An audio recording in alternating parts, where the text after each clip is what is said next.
Hey, what is up everybody? It is the Epic VFM here, and this is a brand new OTGT video for all of you guys out there. This time, I'm talking about this game for the PlayStation 3, PlayStation All-Stars Battle Royale. Now, if you guys have been following my videos for quite a long time, or if you followed any of my content that I put up on shiftedtoyou.com, you guys know that I've been covering this game for a very long time. Ever since it was first officially kind of revealed, and even before then, when it was originally called Title Fight, I've been watching this game for a very long time. So, naturally, over time, I kind of, got a little more hyped up, as time went on before the initial release of this game. So, finally came out. I was expecting some good things. So these are my true thoughts on PlayStation All-Stars Battle Royale, and I got a lot to say about it. First things first, to be honest with you guys, I was disappointed overall when I finally got my hands on this game, and I played through most of the stuff of what this game had to offer. Now, it should be noted, if you guys do pick up the game, and especially if you have a PlayStation Vita, you get the PlayStation Vita version as a free downloadable when you get the PlayStation 3 version of this game, which is cool and neat. However, essentially, it is the exact same game of what you're going to be playing on here, only the difference is it has the cross-play functionality where you'll be able to play with people on the PlayStation 3 and also on the PlayStation Vita, or vice versa. You could kind of mix and match the kind of gameplay modes. But besides all that, let's get into the meat of the game. The gameplay really heavily draws from Super Smash Bros. It's no secret. They've kind of not really kind of touted, but kind of alluded to this, ever since it first came out about the game's existence. Superbot Entertainment is the guys that created the game. And a lot of it was a heavy influence from other fighting games and a lot of different stuff, because there's a lot of FGC people or people that have worked with fighting games and the development of fighting games over time, including guys like Seth Killian, which is pretty cool, as well as a whole barrage of people. Now, the gameplay is very similar to Super Smash Bros. 4-player melees or 4-player, matches. You got 3 minutes in order to score kills on your opponents. You actually score kills or KOs on your opponents by executing super moves, one of 3 levels, in which you generate AP in order to execute them. And every time you land a super move on somebody, gets a KO, you get 2 points. And every time you get KO'd by an opponent, you subtract 1 point from your overall score. Now, this could be adjusted to anywhere from, stock matches with certain lives, or a certain kill limit, a certain amount of KOs that you actually get before the match is over. There's also 20 available characters, with 2 more on the way as DLC, which is pretty interesting. The DLC characters are going to be Cat from Gravity Rush and the main character from Starhawk, but there's a ton of different PlayStation characters from the different PlayStation franchise. I mean, you got Nathan Drake, you got Kratos, you got Cole from Infamous, you got the Big Daddy from Bioshock, which is third party by the way, Sackboy, Sly Cooper, Fat Princess, Jack and Dexter, Ratchet and Clank, a whole bunch of characters to check out here, including also some new ones like Dante from the new DMC game that's coming out pretty soon.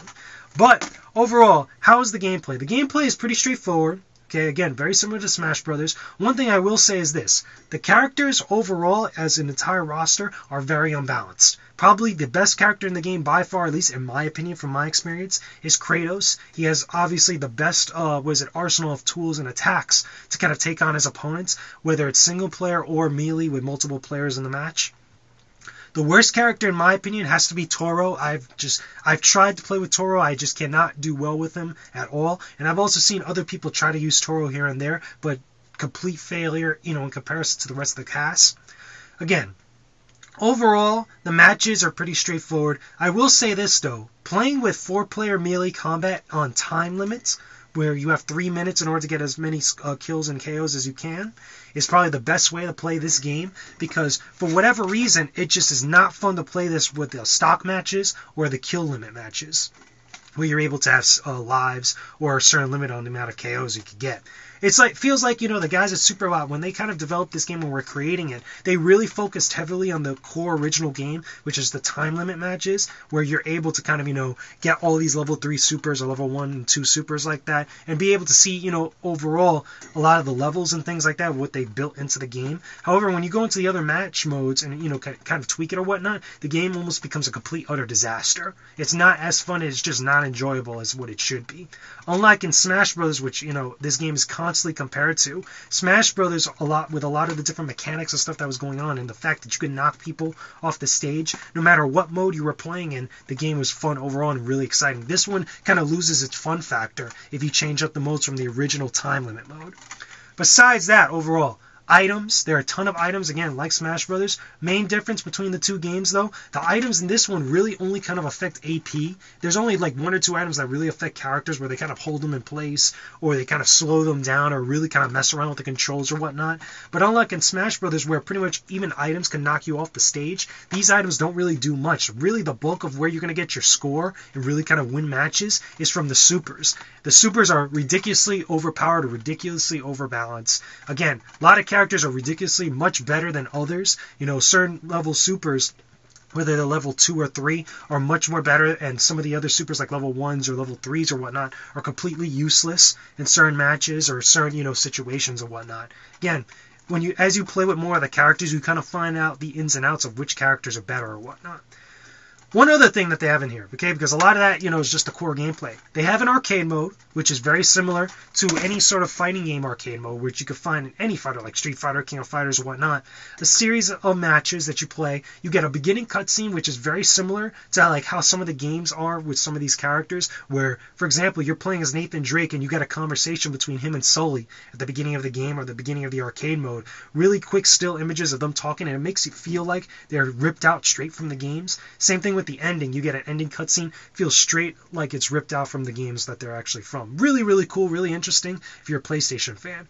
One thing I will say is this, though. The AI is terrible, absolutely terrible and dumb.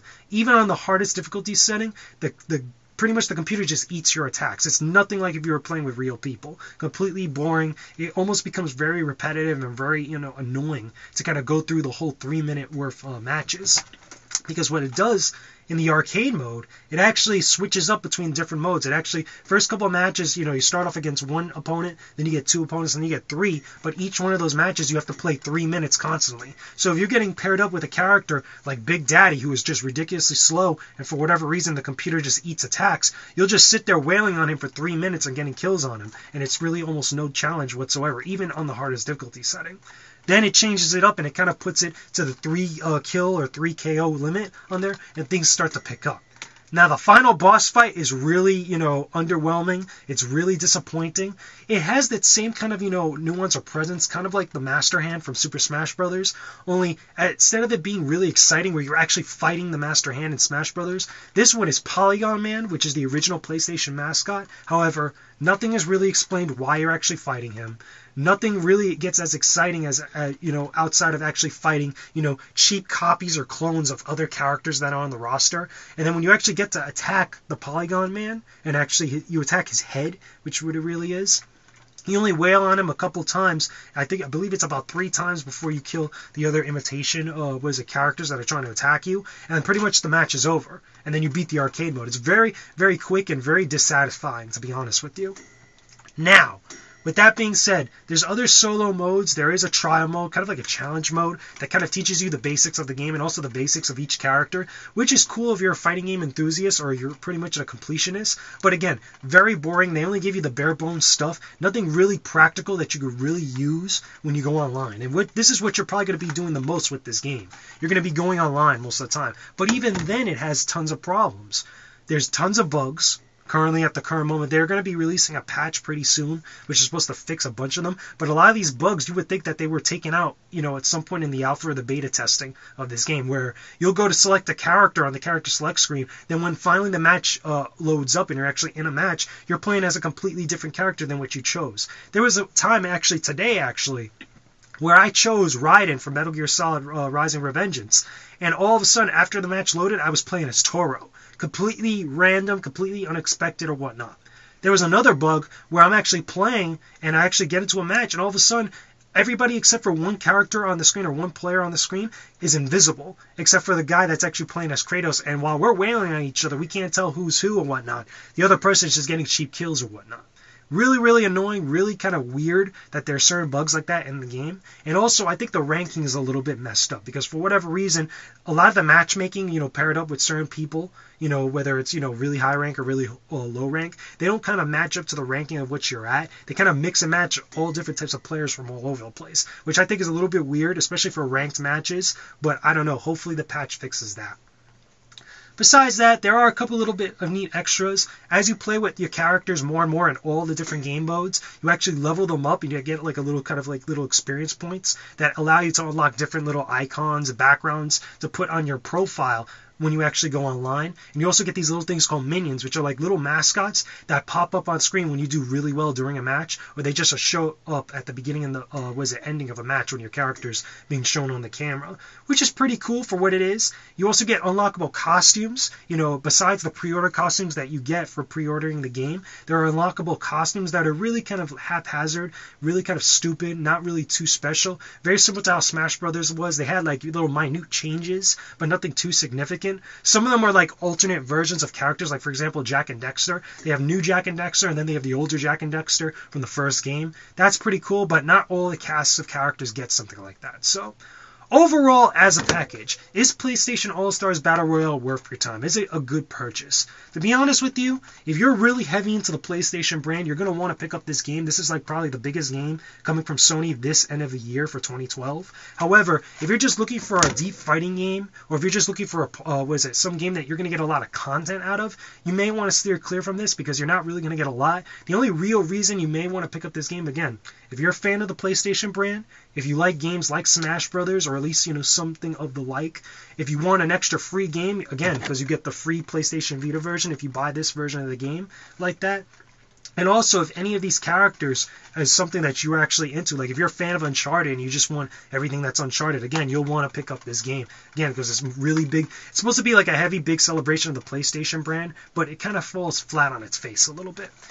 One other thing I will mention, in this review, it does kind of suck that they could not get Crash Bandicoot in this game. I know that was a big thing when the game was coming out, leading up to the release of it. It kind of sucks because, again, Crash Bandicoot is kind of synonymous with PlayStation, and I know he's owned by Microsoft right now, but hopefully, in a future DLC or something, they can make it happen. Maybe things might have been a little bit different, a little more exciting for a lot of people. But anyway, that's my review of PlayStation All-Stars Battle Royale, guys. That's my opinion. Leave your comments and video responses. I don't mind. Just keep it civil. Let me know what you guys think of this game. If you think that is good or it's a complete and epic failure, put it in the comment section below, and I will talk to you guys again soon. So, I'm the epic Venomousfatman. This has been my OTGT review of PlayStation All-Stars Battle Royale. I will see you guys again soon. Peace out. Stay epic, everybody.